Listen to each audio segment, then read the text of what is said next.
Hello बच्चों, chemistry with pico sir. आज आपको लेकर आए हैं हाइपर कंजुगेशन। हाइपर कंजुगेशन पढ़ाएंगे, इसके बाद बच्चों कुछ पीवाईक्यू कराएंगे। पीवाईक्यू के बाद बच्चों आपको लास्ट में इंडक्टिव इफेक्ट पढ़ाएंगे। ठीक है, आइए चलते हैं। हाइपर कंजुगेशन, इसके नाम में ही बच्चों हाइपर लगा। हाइपर मतलब कोई चीज़ अधिक मात्रा में, या हाइपर है अधिक है। कंजुगेशन जो चीज़ कंजुगेट कर रही है, कंजुगेशन में हो। जैसे कुछ टर्म बता रहे हैं, इसके बाद हम हाइपर कंजुगेशन बताएंगे क्या कह रहा है। कुछ टर्म सीख लीजिए पहले आप हाइपर कंजुगेशन से पहले, ये बहुत काम आएगा। जैसे आपका है कंजुगेशन किसे कहेंगे, कंजुगेशन। ठीक है, जो कंजुगेशन किसे कहेंगे, कंजुगेशन हम इसे कहेंगे जैसे आपका कार्बोकेटाइन हो, सिंगल बॉन्ड हो, डबल बॉन्ड हो, ये कंजुगेशन में होता है। जैसे आपका ये एक ऑड इलेक्ट्रॉन जिसे हम फ्री रेडिकल भी कहते हैं या ऑड इलेक्ट्रॉन कहते हैं, सिंगल बॉन्ड डबल बॉन्ड, ये भी कंजुगेशन में है। फिर इसके बाद आपका double bond, single bond, double bond, ये भी कंजुगेशन में है। और आपका निगेटिव चार्ज, ये निगेटिव चार्ज है बच्चों, negative charge, single bond, double bond, ये इतने चीज़ अगर आएंगे आपको तो ये समझ लो कंजुगेशन में। मैक्सिमम बच्चों आपको आता है कार्बोकेटाइन और double bond, single bond, double bond, यही आते हैं। और free radical, single bond, double bond, इतना ही कंजुगेशन बनता है। निगेटिव चार्ज का बच्चों बहुत कम कंजुगेशन होता है, पर कंजुगेशन में आ जाता है। ठीक है बच्चों, बहुत ज़्यादा कम होता है कंजुगेशन में, पर इसको कंजुगेशन में मान लिया जाता है कि negative charge, single bond, double bond. ठीक है बच्चों, अब एक और टर्म है, आप सीख लीजिए, वो अल्फ़ा हाइड्रोजन और अल्फ़ा कार्बन के बारे में। जैसे मैंने लिख दिया आपका ये कार्बोकेटाइन है, ये आपका ये कार्बोकेटाइन है। कार्बोकेटाइन, कोई भी कार्बोकेटाइन के बगल वाला कार्बन अल्फ़ा कार्बन कहलाता है, और उससे जुड़ा हुआ हाइड्रोजन अल्फ़ा हाइड्रोजन कहलाता है। क्या बोला बच्चों ने, किसी भी कार्बोकेटाइन, या यहाँ पे आप सपोज कार्बोकेटाइन भी ले सकते हो, और यहाँ पे आप ऑड इलेक्ट्रॉन भी ले सकते हैं। किसी भी ऑड इलेक्ट्रॉन हो, इसके बगल, क्योंकि ये कंजुगेशन में, जो भी कंजुगेशन में रहेगा उसके बगल वाला कार्बन जो है अल्फ़ा कार्बन, और उसके बगल वाला हाइड्रोजन जो है वो अल्फ़ा हाइड्रोजन कहलाता है। ठीक है बच्चों, यहाँ वाला नहीं कहलाएगा, इसके साइड वाला, बगल वाला। ठीक है बच्चों, तो दो टर्म याद रखना, अल्फ़ा हाइड्रोजन, अल्फ़ा कार्बन और कंजुगेशन। आइए चलते हैं बच्चों अब हाइपर कंजुगेशन पे। अब हाइपर कंजुगेशन क्या कहता है, इट डीलोकलाइजेशन, मतलब बच्चों डीलोकलाइजेशन एक वर्ड है, इसका मतलब होता है कोई भी, जैसे double bond, single bond, double bond, फिर आपका सिंगल बॉन्ड, डबल बॉन्ड, ऐसे अगर डीलोकलाइज हो रहा है, मतलब एक स्थान से दूसरे स्थान जा रहा है। ठीक है बच्चों, जैसे आप बेंजीनिंग बनाते हैं, बेंजीनिंग में हम ऐसे बॉन्ड होता है, फिर इसको ऐसे तोड़ते हैं तो ये निगेटिव चार्ज, फिर यहाँ पे पॉजिटिव हो जाता है। तो ये पूरा 3 बॉन्ड है, 3 पाई इलेक्ट्रॉन है, तो ये 3 जगह आपसे डीलोकलाइज करेगा। तो आपका फाइनली रिजोनेटिंग स्ट्रक्चर ऐसे बनता है। मतलब ऐसे दिखाने का मतलब है कि ये पूरे रिंग में ही ये डीलोकलाइज किया है। ठीक है बच्चों, जब आपको रिजोनेंस पढ़ाएंगे, इसके बाद बताएंगे क्या होता है डीलोकलाइजेशन ऑफ पाई इलेक्ट्रॉन, क्योंकि बेंजीन में बच्चों पाई इलेक्ट्रॉन का डीलोकलाइजेशन होता है, जबकि हाइपर कंजुगेशन में सिग्मा इलेक्ट्रॉन का डीलोकलाइजेशन होता है। किसका बच्चों, याद रखिएगा, एक अंतर है हाइपर कंजुगेशन और रिजोनेंस में कि इसमें बच्चों सिग्मा इलेक्ट्रॉन का डीलोकलाइजेशन होगा, मतलब सिग्मा इलेक्ट्रॉन बार बार एक स्थान से दूसरे स्थान चेंज करेगा, जबकि उसमें रिजोनेंस में बच्चों पाई इलेक्ट्रॉन एक पाई से दूसरे पाई इलेक्ट्रॉन डीलोकलाइज करता है। ठीक है बच्चों, यही डिफरेंस है हाइपर और रिजोनेंस में। तो कह रहा है डिफिनीशन में कि delocalization of sigma electron with p orbital, मतलब यहाँ पे रहना चाहिए vacant p orbital. Vacant p orbital के साथ सिग्मा इलेक्ट्रॉन का डीलोकलाइजेशन होता है। अभी इसका समझाएंगे। नोन एज, आप इसको कहते हैं सिग्मा पाई कंजुगेशन। क्या कहते हैं, सिग्मा पाई कंजुगेशन या नो बॉन्ड रिजोनेंस कहते हैं। इट में टेक प्लेस, ये हो सकता है एल्कीन में, एल्काइन में, मतलब एल्काइल मल्टीपल बॉन्ड रखते हैं, ये डबल बॉन्ड, ये ट्रिपल बॉन्ड, कार्बोकेटाइन ये पॉजिटिव चार्ज, ये फ्री रेडिकल ऑड इलेक्ट्रॉन, ये बेंजीन न्यूक्लियस, ये बेंजीन रिंग वाला। ठीक है बच्चों, अब क्या कह रहा है डीलोकलाइजेशन। अब ये फिगर को मैं समझा रहा हूँ, आप देखिए, बस ध्यान से इसको देखिएगा। जैसे मैंने कार्बोकेटाइन ले लिया, CH3 CH2, और ये ले लिया 3 बॉन्ड लिख दिया CHHH। ठीक है बच्चों, अब देखो बच्चों, पहला शर्त तो पूरा हो रहा है कि ये क्या होना चाहिए, ये कंजुगेशन में होना चाहिए। कंजुगेशन मतलब पॉजिटिव चार्ज और इसके बगल वाला अल्फ़ा हाइड्रोजन होना चाहिए, वो भी प्रेजेंट है। sp3 हाइब्रिडाइज होना चाहिए। जो बगल वाला कार्बन होना बच्चों वो sp3 हाइब्रिडाइज हो, ये नहीं कि sp2 हाइब्रिडाइज नहीं माना जाएगा, हाइपर कॉन्जुगेशन नहीं, sp3 होना चाहिए। अब यहाँ से क्या होगा, इसके पास हाइड्रोजन अल्फा हाइड्रोजन है, तो यहाँ पे हाइड्रोजन मान लो बांड तोड़ेगा कि ये लेस इलेक्ट्रोनेगेटिव हाई इलेक्ट्रोनेगेटिव, तो यहाँ पे नेगेटिव चार्ज, यहाँ पे पॉजिटिव चार्ज, ये बांड टूट गया बच्चों। तो अब क्या होगा कि इसका जो बांड है ये बांड यहाँ चला जाएगा, ये बांड यहाँ शिफ्ट हुआ, तो क्या होगा अगले फिगर में देखो बच्चों, तो ये होगा आपका H+ और यहाँ पे आपका डबल बांड आ जाएगा H और यहाँ पे CH2।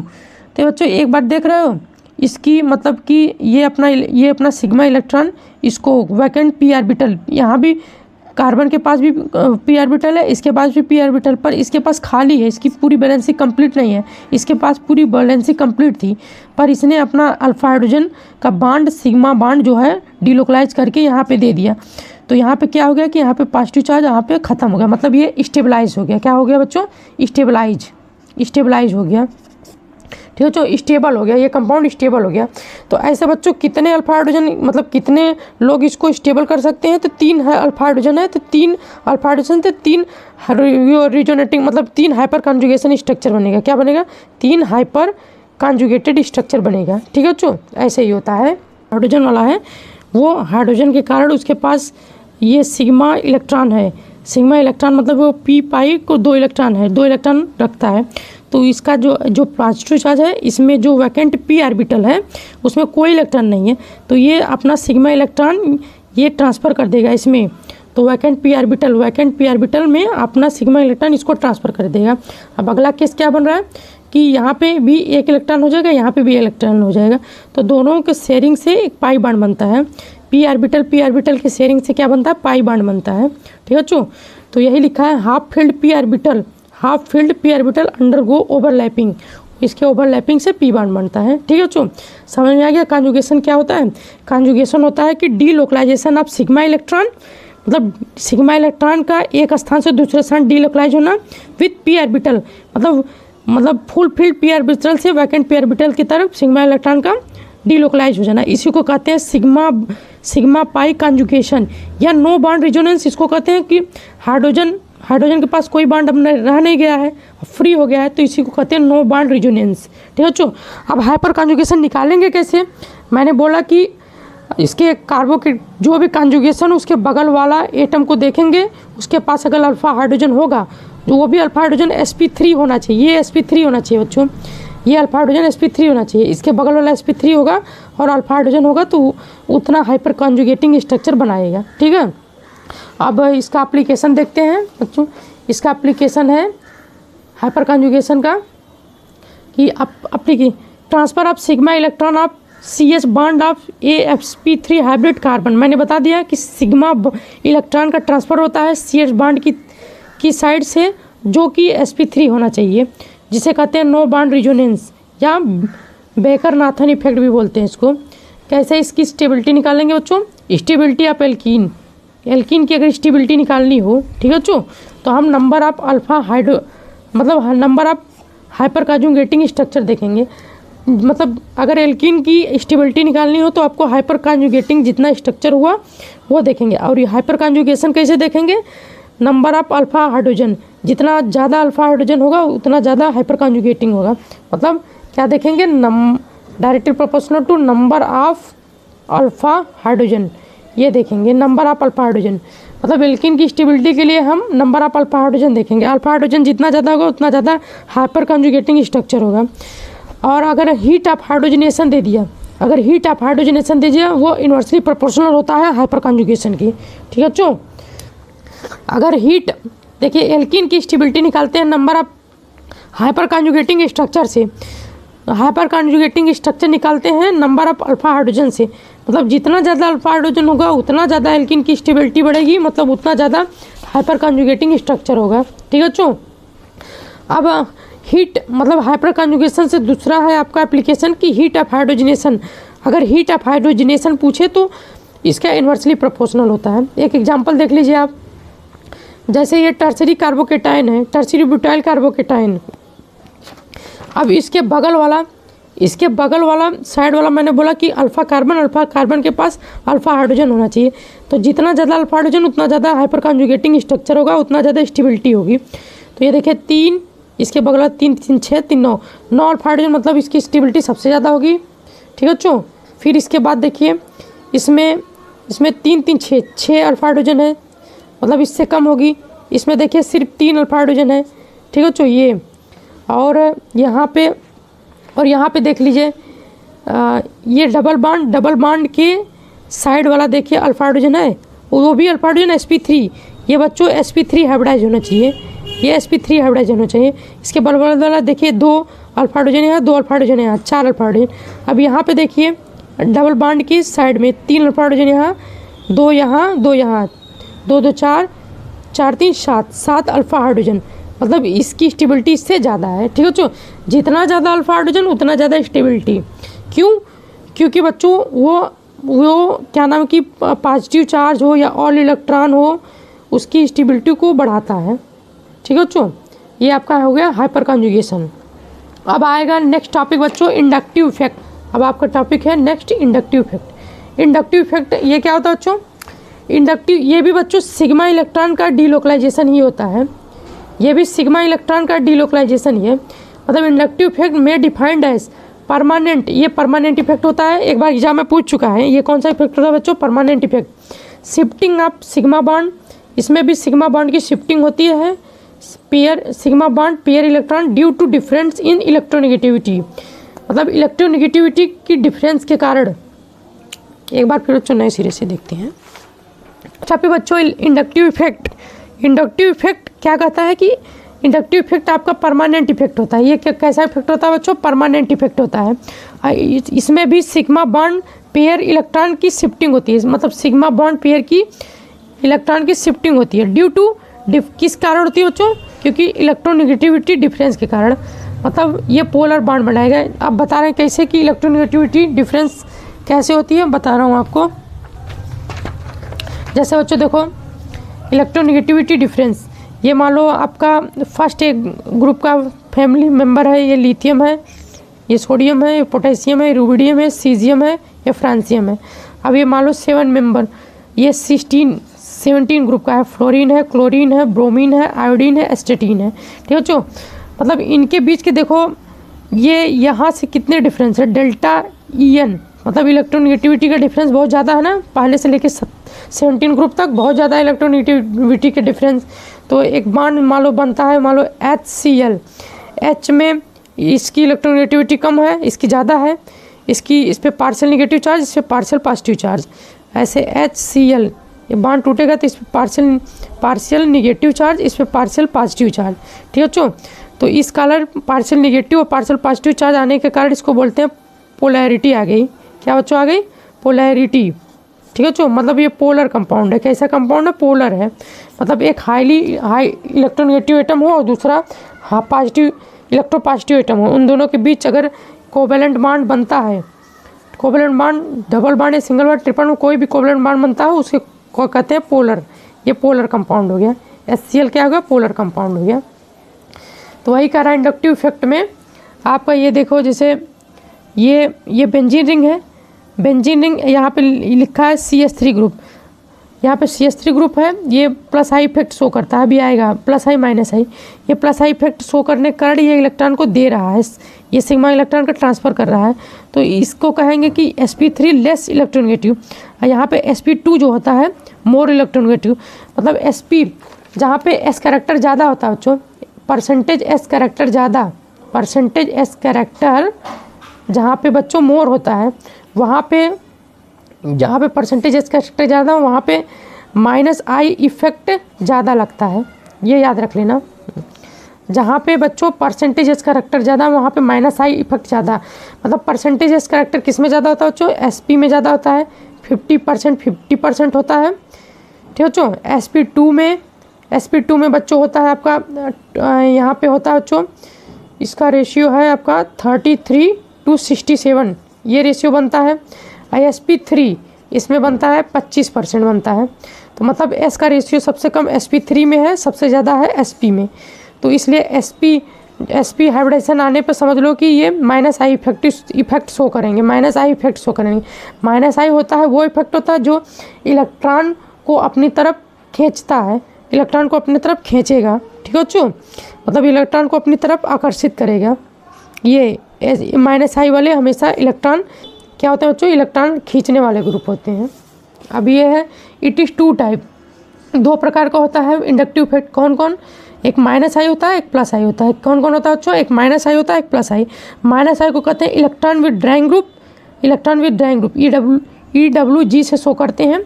अब ये वर्क करता है 3 कार्बन तक, 3 कार्बन से ज़्यादा बच्चों वर्क नहीं करेगा। जैसे मान लो ये 1 कार्बन, 2 कार्बन, 3 कार्बन, ये कोई मान लो ग्रुप लगा है, तो बच्चों ये 3 कार्बन तक ही अपना इफेक्ट, कोई जो माइनस आई लगा है ये 3 कार्बन तक ही अपना इफेक्ट शो करेगा। इससे ज़्यादा बच्चों ये इफेक्ट शो नहीं करेगा। 1 कार्बन, 2 कार्बन, 3 कार्बन, और इस कार्बन पे नेग्लेजिबल हो जाएगा, मतलब अप टू 3 कार्बन तक इसका इफेक्ट लगेगा। माइनस आई का इफेक्ट कितने कार्बन तक लगता है बच्चों, 3 कार्बन तक काम आता है। चौथे कार्बन में आने तक ये नेग्लेजिबल हो जाता है। एक एग्जांपल देखो माइनस आई का, जैसे NH2OH NH2 का सबसे ज़्यादा माइनस आई होता है, फिर OH का होता है, फिर OR का होता है, ठीक है बच्चों। मान लो मैंने NH2 लगाया तो ये क्या करेगा, इलेक्ट्रॉन को खींचेगा। तो सबसे नज़दीक किसके पास ये वाला कार्बन है, फर्स्ट कार्बन, ये सेकेंड कार्बन, ये थर्ड कार्बन, ये फोर्थ कार्बन।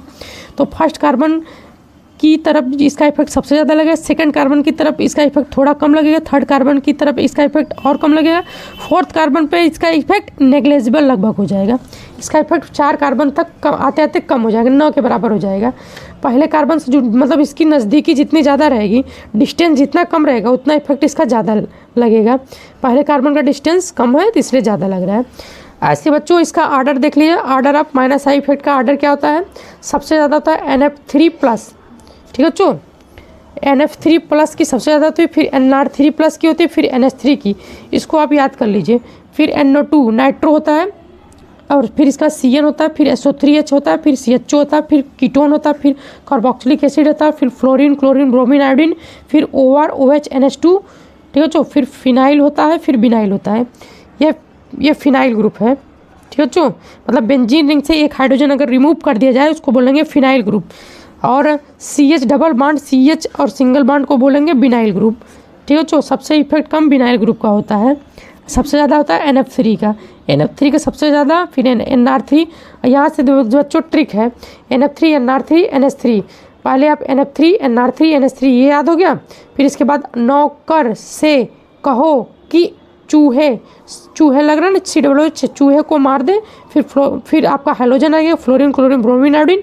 फिर ये तीनों एक साथ याद कर लो, OR, OH, NH2, OR, OH, NH2 याद कर लीजिए। फिर इसके बाद फिनाइल, बिनाइल, ठीक है बच्चों। ये आपका माइनस आई इफेक्ट है। ये आपका जहाँ लगा रहेगा वो रिंग से इलेक्ट्रॉन को खींचेगा। ये करता है कि ये रिंग में इलेक्ट्रॉन को बढ़ाता है।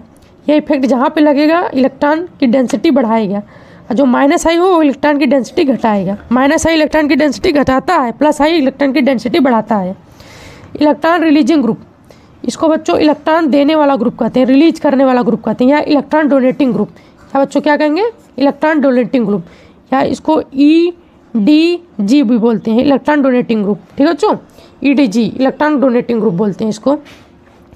ये इफेक्ट लगता है 3 डिग्री एल्काइल ग्रुप में सबसे ज़्यादा, फिर 2 डिग्री एल्काइल ग्रुप, मतलब यहाँ पे एल्काइल ग्रुप जितना ज़्यादा होगा वहाँ पे आपका प्लस आई इफेक्ट ज़्यादा होगा। फिर 1 डिग्री। एक आर्डर है बच्चों, इसका फिक्स आर्डर है प्लस आई का, सबसे ज़्यादा होता है आपका NH- का, NH- का सबसे ज़्यादा आर्डर होता है। फिर ऑक्सो का होता है, O- का, फिर ईस्टर टाइप का होता है, COO का होता है, COO- का। फिर 3 डिग्री कार्बोकेट मतलब 3 डिग्री एल्काइल ग्रुप का होगा, फिर 2 डिग्री एल्काइल ग्रुप का होगा, फिर 1 डिग्री एल्काइल ग्रुप का होगा, ठीक है बच्चों। फिर ये मिथाइल का होता है, ठीक। और मैंने जैसे बताया आपको, देख लीजिए यहाँ पे, जैसे आपका प्लस आई 3 डिग्री एल्काइल को ऐसे लिखते हैं, जैसे मान लो ये CH3 CH3 CH3, ये आपका ये इफेक्ट लग गया, ये प्लस आई इफेक्ट है आपका। और यहाँ पे CH3, तो यहाँ पे बच्चों प्लस आई इफेक्ट बहुत ज़्यादा लग रहा है, यहाँ पे बच्चों एक कन्फ्यूजन होता है। यहाँ पे बोलते हैं कि यहाँ पे चार्ज प्लस आई भी लग रहा है, यहाँ पे बोलते हैं हाइपर कंजुगेशन भी लग रहा है। तो अब कन्फ्यूज हो जाते हैं कि कौन ज़्यादा डोमिनेंट है, प्लस आई डोमिनेंट है कि हाइपर कंजुगेशन। जहाँ पे बच्चों प्लस आई भी लगे, हाइपर कंजुगेशन भी महसूस हो रहा है ना कि यहाँ पे 12 अल्फा हाइड्रोजन आ रहे हैं, तो यहाँ पे लग रहा है कि प्लस आई भी लग रहा है, हाइपर कंजुगेशन भी लग रहा है। तो यहाँ पे आप हाइपर कंजुगेशन को मोर वरीयता दोगे, ठीक है बच्चों। इसकी वरीयता जो है हाइपर कंजुगेशन को सबसे ज़्यादा वरीयता दी जाएगी प्लस आई इफेक्ट। प्लस आई को कम दोगे आप, ठीक है बच्चों, प्लस आई को वैल्यू कम दोगे, हाइपर कंजुगेशन को यहाँ पे ज़्यादा दोगे। जहाँ पे प्लस आई हाइपर कंजुगेशन है, हाइपर कंजुगेशन को पहले हम प्रियॉरिटी देते हैं, ठीक है बच्चों। हाइपर कंजुगेशन को पहले प्रियॉरिटी देना, प्लस आई को बाद में देना, ठीक है बच्चों। अब क्या कह रहा है ये, the hydrogen atom is reference for plus I and minus I. जो आपका हाइड्रोजन एटम है, जो H हाइड्रोजन एटम होता है, ये प्लस आई माइनस आई दोनों शो कर सकता है। Inductive effect of hydrogen assume to be zero. जो बच्चों इंडक्टिव इफेक्ट हाइड्रोजन का जीरो माना जाता है, ठीक है, शो तो करता है लेकिन हम हाइड्रोजन को जीरो मानते हैं, इंडक्टिव इफेक्ट इसका जीरो होता है। इंडक्टिव इफेक्ट ऑफ प्रोटियम बच्चों 3 हाइड्रोजन के 3 आइसोटोप होते हैं, क्या, प्रोटियम, ड्यूटेरियम, ट्राइटेरियम। तो प्रोटियम H+ होता है, उसका जीरो होता है, H+ यही है protium. While deuterium has plus I effect, जबकि ड्यूटेरियम का प्लस आई इफेक्ट बच्चों लगता है कुछ ना कुछ, जबकि ड्यूटेरियम का प्लस आई लगता है। नेगेटिव चार्ज ग्रुप है very high tendency to release electron. जो निगेटिव चार्ज वाले होंगे, जैसे बच्चों ये देखो सब निगेटिव चार्ज वाले हैं, ये तीनों निगेटिव चार्ज वाले सबसे ज़्यादा इलेक्ट्रॉन को रिलीज करेंगे, क्योंकि इनके पास इलेक्ट्रॉन की डेंसिटी ऑलरेडी ज़्यादा है, तो इलेक्ट्रॉन को रिलीज करने की टेंडेंसी ज़्यादा रखेंगे, इलेक्ट्रॉन डोनेटिंग ग्रुप ज़्यादा रखेंगे। जो पॉजिटिव वाले होंगे वो इलेक्ट्रॉन एक्सेप्ट करने की टेंडेंसी ज़्यादा रखेंगे। पॉजिटिव वाले बच्चों इलेक्ट्रॉन एक्सेप्ट करने की टेंडेंसी ज़्यादा रखते हैं, ठीक है। हेलो बच्चों, आप देखते हैं एप्लीकेशन ऑफ इंडक्टिव इफेक्ट। जो प्लस आई होता है इलेक्ट्रॉन डोनेटिंग ग्रुप या इलेक्ट्रॉन रिलीजिंग ग्रुप कहलाता है, जबकि माइनस आई जो होता है वो इलेक्ट्रॉन विड्राइंग ग्रुप है, मतलब इलेक्ट्रॉन को अपनी तरफ अट्रैक्ट करने वाला ग्रुप है, ठीक है बच्चों। आइए देखते हैं पहला एप्लीकेशन क्या है। एसिडिक स्ट्रेंथ बताता है माइनस आई डायरेक्टली प्रोपोर्शनल होता है एसिडिक स्ट्रेंथ के, और इन्वर्सली प्रोपोर्शनल होता है प्लस आई के। मतलब जितना ज़्यादा बच्चों माइनस आई इफेक्ट होगा उसका एसिडिक कैरेक्टर सबसे ज़्यादा होगा, क्योंकि इलेक्ट्रॉन को अपनी तरफ अट्रैक्ट करेगा तो उनके बीच का जो बॉन्ड होगा वो वीक पड़ जाएगा। जैसे बता रहा हूँ आपको, जैसे कोई कंपाउंड है आपका, ये CH3COOH यहाँ लगा है और यहाँ पे NO2 ग्रुप। देखो जो यहाँ पे माइनस आई ग्रुप लगा है, तो माइनस आई ग्रुप करता है कि ये इलेक्ट्रॉन को अपनी तरफ खींचेगा। तो यहाँ से खींचेगा तो यहाँ का जो C और H के बीच का बॉन्ड है वो कमज़ोर हो जाएगा, ये जल्दी से रिलीज हो जाएगा, क्योंकि ये अपनी तरफ इतना तेज़ी से अट्रैक्ट करेगा कि यहाँ का बॉन्ड कमज़ोर कर देगा और जल्दी से H+ आराम से निकल जाएगा। तो यहाँ पे हो जाएगा बच्चों, यहाँ पे माइनस, मतलब ये आपका कॉन्जुगेटेड बेस हो गया, ठीक है बच्चों। तो यही कह रहा है कि कॉन्जुगेट बेस हो या Ka, एसिडिटी को हम Ka से भी डिनोट करते हैं। और एसिडिक स्ट्रेंथ, ये तीनों दिया हो तो माइनस आई की डायरेक्टली प्रोपोर्शनल करना, आप किसके माइनस आई के डायरेक्टली प्रोपोर्शनल करना, जबकि प्लस आई के इन्वर्सली कर देना, ठीक है बच्चों। और जो Ka होता है इन्वर्सली प्रोपोर्शनल टू pKa होता है, जिसकी pH वैल्यू कम होती है, Ka की pH वैल्यू कम होती है, ठीक है बच्चों। उसी प्रकार आपको हम ले चलेंगे कार्बोनेनाइन पे। ये लिखा है, क्या लिखा है, स्टेबिलिटी ऑफ कार्बोकेटाइन लिखा है, ठीक है बच्चों। ये कार्बिन लिखा है या फ्री रेडिकल लिखा है। कार्बिन होता है बच्चों CH2 पे 2 इलेक्ट्रॉन फ्री इलेक्ट्रॉन हो, कार्बिन होता है। और फ्री रेडिकल होता है जो कार्बन पे एक फ्री रेडिकल पाया जाए, मतलब ये भी अनपेयर्ड इलेक्ट्रॉन होता है बच्चों। ये लेकिन कार्बिन पेयर्ड होता है, लेकिन ये अनपेयर्ड इलेक्ट्रॉन होता है। फ्री रेडिकल, कार्बोकेटाइन, ये दोनों अनपेयर्ड होते हैं। तो अगर कार्बोकेटाइन की स्टेबिलिटी देखनी हो तो प्लस आई के डायरेक्टली प्रोपोर्शनल होता है, ठीक है बच्चों। अब माइनस आई के आराम से वो कर लोगे। बेसिक स्ट्रेंथ देखना हो तो इसका उल्टा हो जाएगा, basic strength directly proportional to plus I, inversely proportional to minus I. इसी प्रकार एनायन की देखने हो स्टेबिलिटी तो माइनस आई की डायरेक्टली प्रोपोर्शनल, क्योंकि अगर बच्चों किसी कंपाउंड में माइनस आई लगा हो, एनायन हो, जैसे मान लो ये कंपाउंड मैंने COO माइनस लिया CH2 और यहाँ पे मैंने लिया NO2 माइनस आई इफेक्ट लिया, तो माइनस आई क्या करता है कि ये इसकी इलेक्ट्रॉन की अपनी तरफ इलेक्ट्रॉन खींचेगा तो इसकी इलेक्ट्रॉन की डेंसिटी को कम कर दिया, जिससे मतलब कोई कंपाउंड न चार्ज में होना नहीं चाहता, न चार्ज केटायन होना चाहता, ना एनायन होना चाहता है। वो चाहता है कि हमको न्यूट्रल हो जाए। कोई कंपाउंड न्यूट्रल पे वो स्टेबल होता है। जैसे ये है पेन है बच्चों, तो इस समय इस पेन में कैप जुड़ी है, तो कैप को हम आराम से ये निकाल सकते हो। क्या इसके बाद हम कैप इसको आराम कहीं से हम निकाल सकते हैं आराम से? नहीं ना। तो ये समझो अब स्टेबल है, जब कैप लगने के बाद ये अनस्टेबल है। ठीक है बच्चों। उसी प्रकार कोई भी कार्बोकेटायन हो, कोई भी कार्बोकेटायन हो, कोई भी आपका कार्बोकेटायन हो, चाहे कोई भी आपका कार्बन आयन हो, ठीक है बच्चों, कार्बन आयन हो, अगर बच्चों इन दोनों, ये दोनों अनस्टेबल है, इनको स्टेबल कौन करेगा? कार्बोकेटायन को बच्चों बताया कि कार्बोकेटायन को प्लस आई वाला करेगा। अगर मान लो कोई प्लस आई वाला ग्रुप जोड़ दिया जाए, CH3 फिर जोड़ दिया जाए, तो बच्चों इसको चारों तरफ से इलेक्ट्रॉन देने वाले हैं, मतलब इसके प्लस को, मतलब इलेक्ट्रॉन को प्लस को दूर करने के लिए 4 CH3 ग्रुप मिथाइल ग्रुप दूर कर दे रहे हैं। मतलब इसको प्लस को ख़त्म करने के लिए प्लस आई इफेक्ट काफ़ी है। इसी प्रकार अगर ये आपका कार्बन आयन है, इसमें NO2 जोड़ दिया, NO2 लगा दिया, माइनस आई इफेक्ट, तो ये माइनस आई इफेक्ट क्या करता है कि निगेटिव चार्ज, पहले से ही इलेक्ट्रॉन की डेंसिटी इस पर बढ़ी हुई है, तो और क्या करेगा कि इसकी इलेक्ट्रॉन की डेंसिटी को और ये खींचेगा, इलेक्ट्रॉन को अपनी तरफ खींचेगा, जिससे ये निगेटिव चार्ज न्यूट्रल में बाद में लास्ट में कन्वर्ट हो जाएगा। जब न्यूट्रल में ये कन्वर्ट हो जाएगा, CH3 CH2 NO2, ये देखो बच्चों न्यूट्रल कंपाउंड ये ज़्यादा स्टेबल हो गया। तो वही कह रहा है कि जब कोई कार्बोकेटायन हो, चाहे कार्बो एन आयन हो या कार्बोनियम आयन हो, तो क्या होता है बच्चों, वहाँ पे वो अपना चार्ज हमेशा लूज कर देते हैं। लूज करने को न्यूट्रल अगर हो जाएंगे वो कंपाउंड, तो वही स्टेबल कहलाते हैं।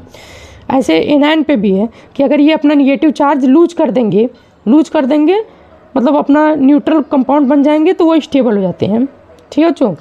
आइए अब देखते हैं PYQ को कुछ क्वेश्चन देखते हैं क्या करें। एक टर्सरी ब्यूटाइल कार्बोकेटायन को बच्चों हम ऐसे लिखते हैं। कैसे लिखते हो टर्सरी ब्यूटाइल कार्बोकेटायन? ये आपका टर्सरी ब्यूटाइल कार्बोकेटायन है। कह रहा है कि मोस्ट स्टेबल है then secondary butyl carbocation. Secondary butyl carbocation एक CH होगा, एक पॉजिटिव चार्ज और 2 मिथाइल ग्रुप जुड़े होंगे।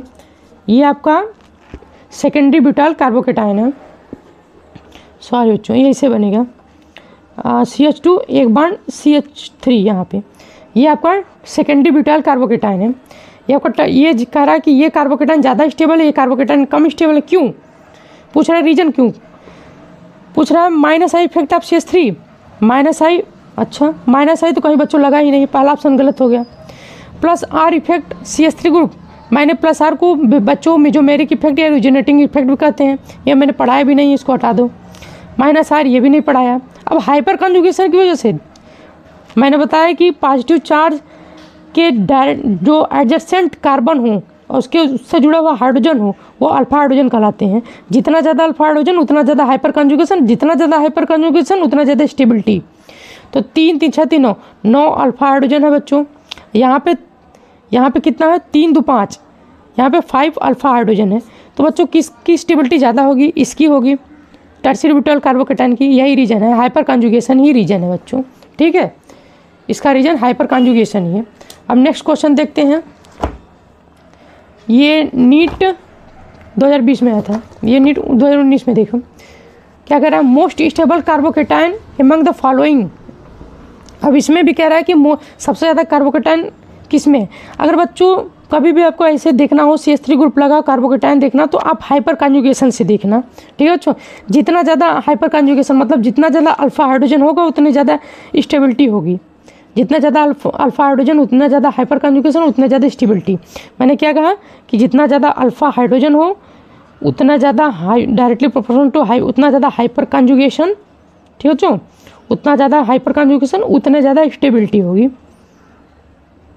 ठीक, ये चीज़।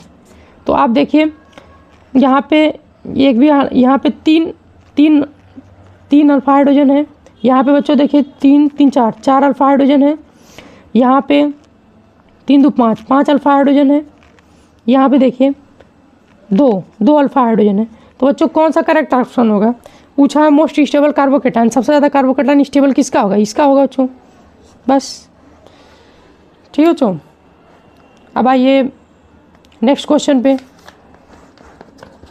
नेक्स्ट क्वेश्चन आपके क्या कह रहा है, विच ऑफ द फॉलोइंग, दिख रहा है ना बच्चों, which of the following is correct with respect to minus I effect of the substituent. कह रहा है कि कौन सा ऑप्शन करेक्ट है किसके रिस्पेक्ट में, माइनस आई की रिस्पेक्ट में। माइनस आई की रिस्पेक्ट में मैंने क्या बताया था, सबसे पहले क्या होता है बच्चों, NR3 प्लस, उससे भी पहले बच्चों होता है, पहले सबसे पहले NF3 पॉजिटिव, फिर इसके बाद होता है NR3 पॉजिटिव, फिर होता है NH3 पॉजिटिव। ठीक है बच्चों, पॉजिटिव चार्ज, फिर NO2 CN SO3H, फिर नौकर से कहो CHO की चूहे, फिर ये halogen fluorine chlorine bromine iodine, फिर बच्चों आपका आएगा OR OH NH2, फिर आपका आएगा फिनाइल ग्रुप, फिनाइल मतलब बेंजीन से एक हाइड्रोजन रिप्लेस कर दो, C6H5 फिनाइल, फिर आपका आएगा लास्ट में बिनाइलिक ग्रुप। ठीक है बच्चों, ये आपका स्टेबिलिटी क्रम है माइनस आई का। तो इसने एग्जाम में 18 में भी आया, 98 में भी आया है। तो कौन सा करेक्ट है बच्चों, देखिए फ्लोरीन OR, ठीक है, फिर इसके बाद NH2, ठीक है, पहला करेक्ट है। दूसरा देखिए फ्लोरीन OR, ये भी करेक्ट है। NR2 बच्चों ये कहाँ से आ गए, दो एल्काइल ग्रुप लगा है, यहाँ पे NR3 प्लस है। ठीक है बच्चों, यहाँ पे दो एल्काइल ग्रुप जो होते हैं प्लस आई इफेक्ट होता है, ना कि माइनस आई। ये R जो है लिखा भी है एल्काइल ग्रुप होता है, मतलब कार्बन हाइड्रोजन ग्रुप को एल्काइल ग्रुप कहते हैं, ये नहीं होगा। सी ऑप्शन देखिए फ्लोरीन OR सही है। NH2 ये सेम लिख दिया गया क्या, नहीं सॉरी बच्चों, ये डिक्रीजिंग, ये इंक्रीजिंग ऑर्डर, ये डिक्रीजिंग ऑर्डर है। सबसे पहले NH2 OR, ये गलत है बच्चों, सबसे पहले NH2 आएगा फ्लोरीन से, गलत है ये। फिर डी ऑप्शन देखिए, सबसे पहले NR2 फिर OR फिर फ्लोरीन, ये भी गलत है। ठीक है बच्चों, तो ऑप्शन कौन सा करेक्ट होगा, फर्स्ट, सबसे पहले फ्लोरीन आएगा, फिर OR आएगा, फिर NH2 आएगा। सबसे पहले फ्लोरीन आएगा, फिर OR आएगा, फिर NH2, ये ऑर्डर है आपका माइनस आई का। हम नेक्स्ट क्वेश्चन देखते हैं, 44 question, which of the following is carbocation is expected to be most stable, मतलब कौन सा कार्बोकेटाइन सबसे ज़्यादा स्टेबल है। तो बच्चों ये दो रीजन से निकाल सकते हो कि कौन सा नीट 2018 में आया था कि कौन सा कार्बोकेटाइन सबसे ज़्यादा स्टेबल है। देखो बच्चों, सब पे माइनस आई इफेक्ट लगा है, इस पर भी माइनस आई, इस पर भी माइनस आई, इस पर भी माइनस आई, इस पर भी माइनस आई। माइनस आई करता क्या है कि ये इलेक्ट्रॉन को खींचेगा, ये क्या करता है, आर्थो और पैरा पोजीशन। ये बच्चों ये पहला, एक मिनट, आर्थो पैरा पोजीशन एक बार बता दें, कौन सा पोजीशन क्या क्या होता है। कोई भी ग्रुप लगाओ उसके रिस्पेक्ट में पहला और दूसरे को आर्थो पोजीशन कहेंगे, इसको आर्थो, ठीक है, और दूसरे और तीसरे, ये तीसरे पोजीशन को मेटा पोजीशन कहेंगे, और पहले से चौथे पोजीशन को क्या कहेंगे, इस ग्रुप से, ये ग्रुप से चौथे पोजीशन को पैरा पोजीशन कहेंगे। इसी प्रकार ये भी मेटा हो गया, इसी प्रकार ये भी आर्थो हो गया। ठीक है बच्चों, जो हमारा ग्रुप लगा माइनस आई ना बच्चों, ये माइनस आई करता क्या है, मेट लिखिए, जो माइनस आई करता मेटा पोजीशन पे इलेक्ट्रॉन की डेंसिटी बढ़ाएगा, पर आर्थो में क्या मैंने बोला कि नाइट्रो ग्रुप जो माइनस आई इफेक्ट होता है मेटा पोजीशन पे इलेक्ट्रॉन की डेंसिटी बढ़ाता है, जबकि आर्थो और पैरा पोजीशन पे इलेक्ट्रॉन की डेंसिटी बच्चों घटाएगा। ठीक है, इलेक्ट्रॉन की डेंसिटी आर्थो और पैरा पोजीशन से घटाएगा। ठीक, अब देखो आपका, तो ये कार्बोकेटाइन माइनस आई लगता है तो और भी ज़्यादा इसको और इलेक्ट्रॉन खींचेगा, इससे और भी पॉजिटिव चार्ज बढ़ा रहा है, तो मतलब कार्बोकेटाइन को ये स्टेबल नहीं अनस्टेबल करेगा। माइनस आई कार्बोकेटाइन को अनस्टेबल करता है क्योंकि और पॉजिटिव चार्ज एक्स्ट्रा बढ़ा देता है, जबकि इसके पॉजिटिव चार्ज को न्यूट्रल करना था, जबकि और एक्स्ट्रा बढ़ा रहा है। तो यहाँ पे आप देखो क्या दिख रहा है, यहाँ पे आप देखेंगे, इसमें बी में देखेंगे कि नाइट्रो के तुरंत पास ये पॉजिटिव चार्ज है, एक ऐसे बना देना है आपको NO। ठीक है, ये बच्चों निगेटिव चार्ज, यहाँ पे आएगा पॉजिटिव, और यहाँ पे अगर ये मैंने रिजोनेंस बना दिया, यहाँ पे भी पॉजिटिव, ये देखो बच्चों पॉजिटिव, ये अनस्टेबल हो गया। ये कंपाउंड तो बहुत ज़्यादा अनस्टेबल है, ये नहीं होगा, ये भी नहीं होगा, क्योंकि यहाँ पे जब हम रिजोनेंस करेंगे ऑक्सीजन के पास निगेटिव, नाइट्रोजन के पास पॉजिटिव हो जाएगा, ये दोनों पॉजिटिव एडजेसेंट पे हाईली अनस्टेबल होते हैं, ये भी नहीं होगा। अब इसमें देखा जाए बच्चों, ये मेटा पोजीशन पे है, मैंने क्या बोला, और ये पैरा पोजीशन पे है। तो यहाँ पे बच्चों देखो आपका ये डिस्टेंस पे भी डिपेंड करता है। आर्थो पोजीशन पे बहुत ज़्यादा खींचेगा, मेटा पोजीशन पे उससे कम, पैरा पोजीशन पे सबसे कम खींचेगा।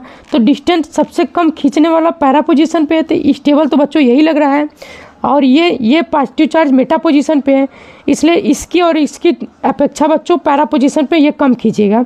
तो कम खींचेगा तो इसके पॉजिटिव चार्ज इस पर कम क्रिएट होगा इस पर, इसलिए ये ज़्यादा स्टेबल होगा, ये कम स्टेबल होगा। एक रीज़न ये हो गया। ये बच्चों एक भी ये चीज़ और भी बता दें कि जो आपका इंडक्टिव इफेक्ट होता है, ये बच्चों आपका इंडक्टिव इफेक्ट है, जो आपका बच्चों इंडक्टिव इफेक्ट होता है, ये डीएनपी रूल फॉलो करता है। डीएनपी ये डीएनपी रूल फॉलो करता है। क्या डीएनपी क्या है? डी मतलब होता है बच्चों डिस्टेंस, एन मतलब होता है नंबर, पी मतलब होता है प्रायोरिटी। तो पहले बच्चों हम पहले डिस्टेंस देखेंगे कि जो जितना ज़्यादा कम डिस्टेंस पे है वो उतना ज़्यादा इफेक्ट लगाएगा। फिर इसके बाद दूसरे नंबर पे हम देखेंगे नंबर, अगर मान लो बच्चों 2-3 नंबर ज़्यादा लगे, फिर देखेंगे प्रायोरिटी। ठीक है बच्चों, जैसे एक एग्जांपल दे रहा हूँ। जैसे बच्चों आप देखो बच्चों, एक इंडक्टिव इफेक्ट में हम देखते हैं डिस्टेंस, नंबर, प्रायोरिटी। सबसे पहले हम डिस्टेंस को सबसे ज़्यादा प्रायोरिटी देंगे, फिर नंबर को, फिर प्रायोरिटी आर्डर को देंगे, जो आर्डर हमने लिखवाया था। पहले डिस्टेंस देखेंगे, फिर नंबर को देखेंगे, फिर प्रायोरिटी। जैसे मान लो ये आर्थो पोजीशन पे है और कोई लगा है आपका मान लो पैरा पोजीशन पे। ठीक है बच्चों, ये आपका NO2 और ये COOH पैरा पोजीशन में। तो इन दोनों में पूछा जाए कौन ज़्यादा एसिडिक है, तो ये ज़्यादा एसिडिक है। क्यों? क्योंकि डिस्टेंस, ये आर्थो पोजीशन का डिस्टेंस इतना है, सिर्फ बहुत ज़्यादा ये क्लोज है, और पैरा पोजीशन पे बहुत ज़्यादा दूर है इससे। ठीक है बच्चों, एंटी साइड है, तो डिस्टेंस के आधार पे ये सबसे ज़्यादा एसिडिक हो गया।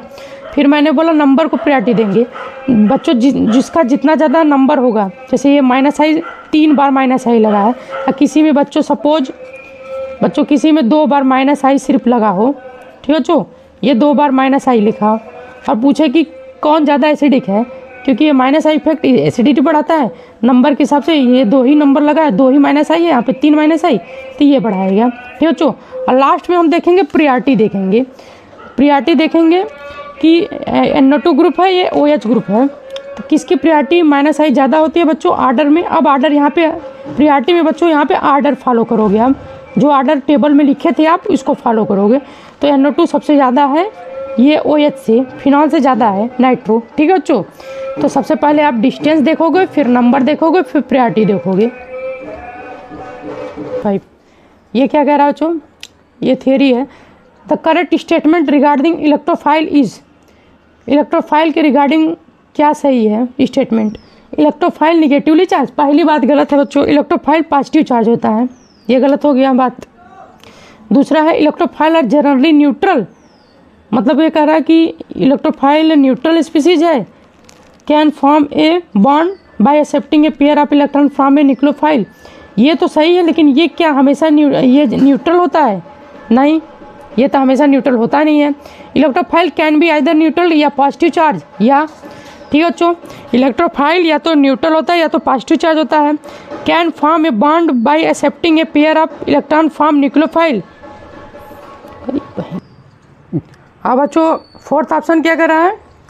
ये ऑप्शन, थर्ड ऑप्शन सही है, क्योंकि इलेक्ट्रोफाइल जो होता है आपका न्यूट्रल भी हो सकता है, पॉजिटिव चार्ज भी हो सकता है। ठीक है बच्चों, और क्या कर रहा है कि ये न्यूक्लियोफाइल से, क्योंकि न्यूक्लियोफाइल में इलेक्ट्रॉन की एफिशिएंसी ज़्यादा होती है, तो ये इलेक्ट्रॉन को न्यूक्लियोफाइल से एक्सेप्ट करने की टेंडेंसी रखता है। ठीक है बच्चों, इलेक्ट्रोफाइल इलेक्ट्रॉन एक्सेप्ट करने की टेंडेंसी रखता है, जबकि न्यूक्लियोफाइल इलेक्ट्रॉन डोनेट करने की टेंडेंसी रखता है।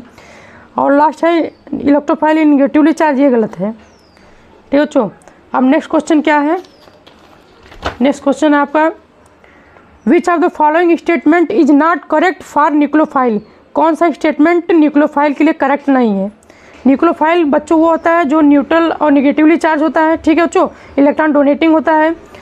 और क्या कह रहा है, और ऑक्टेट इसका तो कंप्लीट ही होता है। अमोनिया इज द न्यूक्लियोफाइल, क्या सही है ये बात? अमोनिया, क्योंकि बच्चों देखो अमोनिया क्या होता है, NH3 में आप देखोगे तो 3 बॉन्ड बना है, 8 ऑक्टेट कंप्लीट है, न्यूक्लियोफाइल है, सही है। Nucleophile attack low electron density site, कह रहा है कि क्या न्यूक्लियोफाइल जहाँ पे इलेक्ट्रॉन की डेंसिटी कम होती है वहाँ अटैक करता है, सही बात है। जहाँ पे इलेक्ट्रोफाइल मिलेगा बच्चों, जहाँ पे इलेक्ट्रोफाइल मिलेगा वहीं पे तो हमारा ये क्लोरीन क्या है, ये क्लोरीन मान लो न्यूक्लियोफाइल है, वहीं पे तो हमारा इलेक्ट्रॉन डेंसिटी यहाँ पे कम है, यहीं पे अटैक करेगा। अगर यहाँ पे कम रहता बच्चों, यहाँ पे अगर पॉजिटिव चार्ज रहता, यहाँ पे कोई भी मान लो बेंजीन रिंग रहता है ये, तो यहाँ पे अटैक करता है। मतलब जहाँ पे इलेक्ट्रॉन की डेंसिटी जहाँ पे कम होती है वहाँ पे पॉजिटिव चार्ज होता है, वहीं अटैक करता है, सही है। Nucleophile are not electron seeking, सही बच्चों, न्यूक्लियोफाइल इलेक्ट्रॉन नहीं लेता है, ठीक है। क्या कह रहा है कि nucleophile are not electron seeking, क्या न्यूक्लियोफाइल इलेक्ट्रॉन लेता है ना, इलेक्ट्रॉन लेता नहीं, इलेक्ट्रॉन देता है, ये भी सही है बच्चों। Nucleophile are not electron seeking, electron लेता नहीं है।